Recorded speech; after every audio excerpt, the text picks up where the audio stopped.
Story time with Fergie and friends. Hello, story time with Fergie and friends, and I'm delighted to be able to see you today, and it's lovely to be able to read books with you again. I'm sorry I've been so tardy and a little bit off the beaten track. Goodness me, it's a busy old time, isn't it? Well, it's lovely, so reading goggles on. Hello, mums, dads, girls and boys, aunts and uncles, granny and grandpa.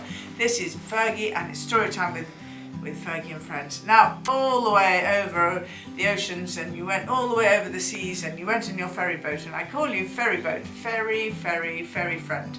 Yes, of course, you are the most wonderful, the most incredible Marguerite Kay, and this is your friend, and she's called Isla Wynter. And Isla Wynter, you've done so well, Isla, in writing about mental health for young people and for children, and I'd love to do a book with you one day. I think we'd do a great book together. So, The Whale Who Felt a Little Blue by Isla Wynter. This one's for you, and of course to Marguerite Kay, with so much love.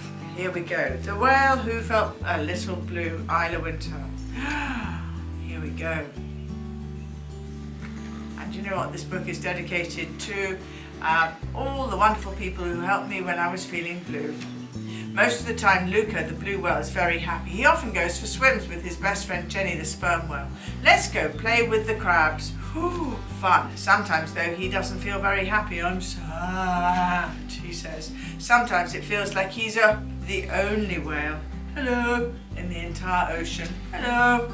Sometimes it feels like everyone is different. Why are you sad? Nobody understands how he's feeling. Sometimes it feels like the whole ocean is filled with his tears. The water is very salty today. Oh no, I hate you all. Oh no. Sometimes he gets angry at everyone.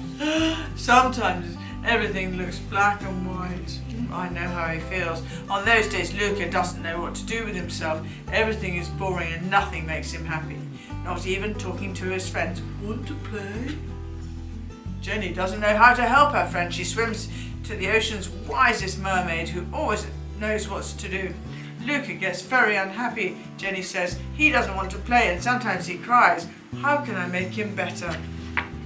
I'll write you a list, the mermaid says, and you can add to it if you have other ideas how to help your friend. Always be ready to listen. Tell him you'll always be there for him and that he's not alone. Very good point. Try again another day if he doesn't want to talk. Remind him that he's not always sad and that he'll feel better again. Tell him how much you love him. Suggest playing together to distract him from his sad thoughts. Ask him if there's something he thinks he could help. Never ever give up on him and your friendship. And if you're really worried about him, tell your parents, a doctor, or other people you trust. Jenny seeks out Luca, who's having a bad day.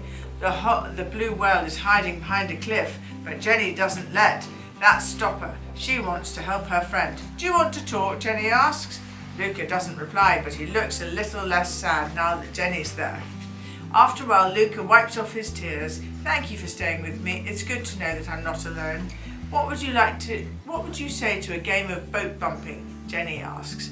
Ooh, Luca smiles. I'd like that very much. Together they play their favourite game. Luca knows that his friend will always be there for him, and Jenny's learned what to do when Luca's feeling sad again. I'm so glad you're my friend, Luca says, and bumps against the boat. This had turned into a good day after all. The end. And I wonder whether Aileen and Isla are really good friends, and they are like Luca and Jenny. What a lovely book. Thank you, Isla, very much for a really lovely book. Well done. Story time with Fergie and friends.